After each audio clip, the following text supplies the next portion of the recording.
Welcome back for another deep dive with us. Always exciting to jump into a new topic. This time we're going to South America, All right. specifically Cusco, Peru, to explore a hidden gem of Oh, Inca history, a place called Inkilltambo. We've got some really cool sources for this one, articles in both English and Spanish, packed with visuals and descriptions. perfect for our visual learners out there. Exactly. So get ready to unlock those secrets I love it. of this flowering garden. Hmm. Learn about its history and what makes it so special for visitors today. It's amazing how Inkilltambo can be so close to those popular tourist spots in Cusco, yet remain relatively unknown. Right. It really makes you think, about how much more there is to discover about the Inca civilization and how they connected with nature and spirituality. Yeah, totally.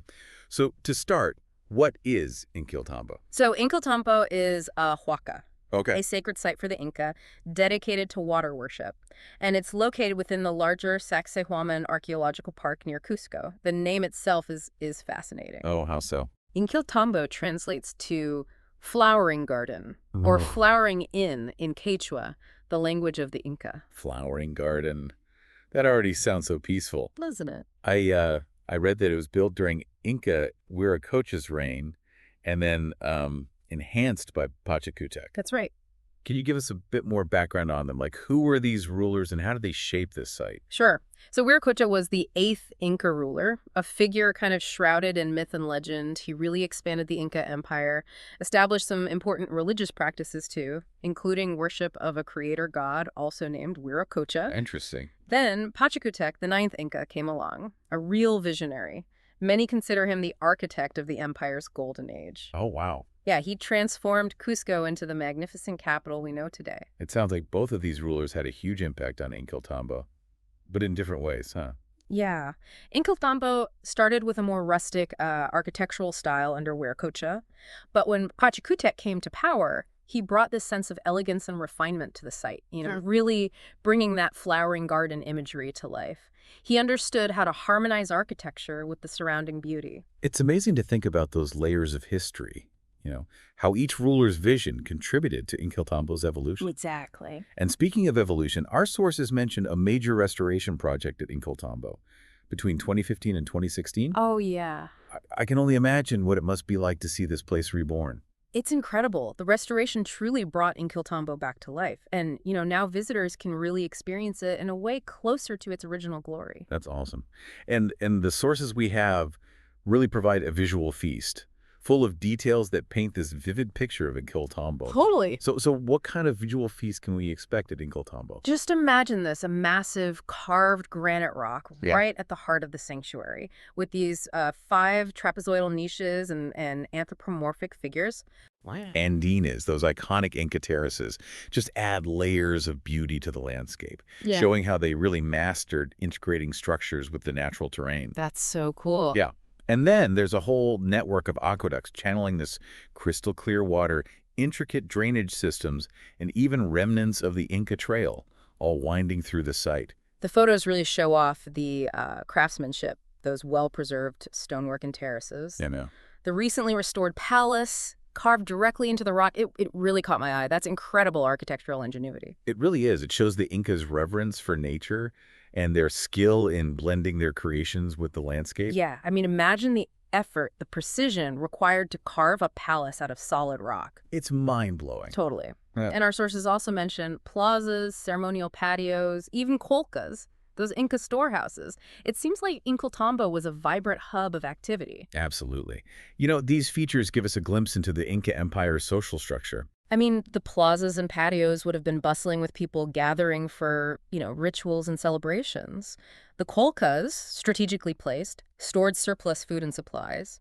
Speaks to the organizational It's skills. great, and they're planning for the future. And then weaving through it all, there's the Inkilltambo River, a constant source of life and inspiration for the people who lived and worshipped in this space. Inkilltambo is so much more than just ruins, isn't it? It's a window into the heart of Inca civilization, a place to connect with their beliefs, their ingenuity, and their deep respect for nature. I don't know about you, but Inkilltambo is officially on my travel bucket list. Me too. Oh. Yeah, it really is a special place. And you know what makes Inkilltambo even more remarkable? What's that? Its dedication to water worship. It gives us real insight into their worldview. The Inca and their relationship with nature. You see, for them, water wasn't just a resource. It Mhm. was sacred, life-giving, connected to fertility, abundance, the cycle of life. Yeah, that makes total sense. Especially with that name Flowering Garden, Hmm. you need water for growth and flourishing. It adds a whole other layer of meaning to the site. Exactly. The Inca, they saw the world as this web of interconnected relationships. Right. Humans, nature, and the cosmos, Hmm. all intertwined. And you can see this reflected in Inkilltambo's design. Oh, interesting.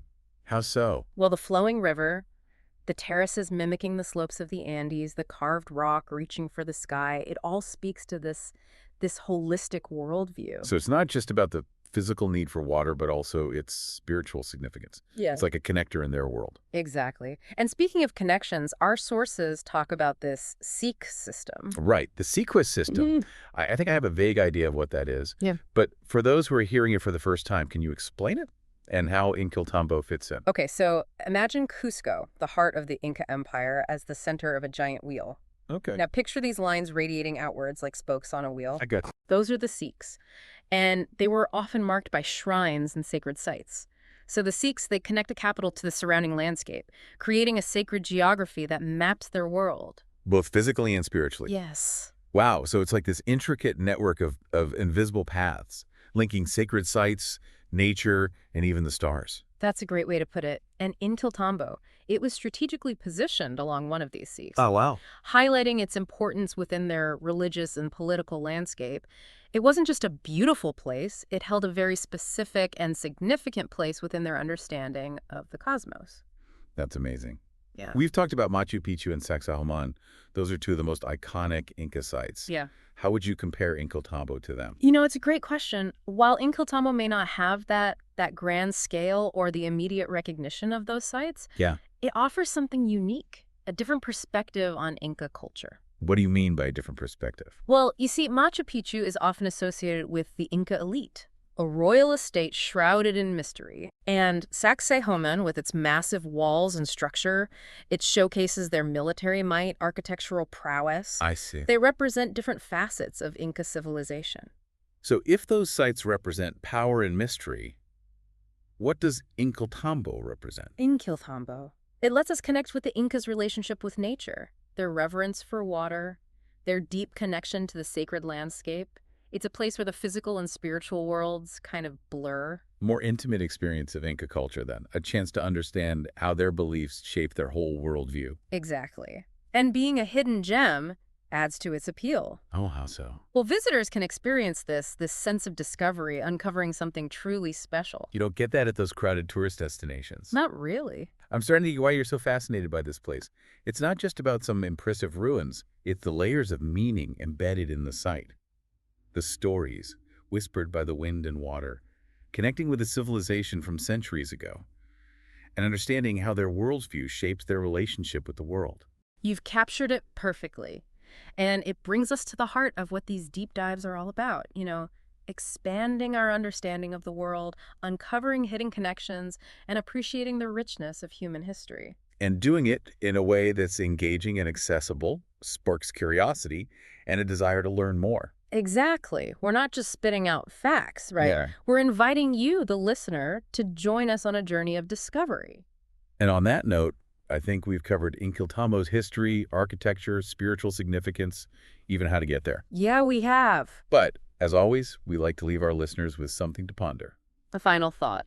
as we wrap up our deep dive. I've got just the thing, a little nugget of intrigue to spark your imagination. All right, I'm ready. What's that final thought? What'll get our listeners thinking? Okay, so one of the sources mentioned this carved rock with a peculiar hole in it. And they believe that this hole might have been used for stargazing. A stargazing point. That's so cool. Yeah, right. Imagine standing there on that spot and looking up at the same constellations that the Inca saw centuries ago. What stories would those stars tell? What would they tell us about how the Inca understood the cosmos? I love that. I can practically feel the presence of those ancient astronomers. It's like a direct link to the past, Exactly. It reminds us that the Inca weren't just people of the past, but they were these keen observers of the natural world, driven by that same curiosity we have today. And it's that curiosity that we hope to inspire in our listeners.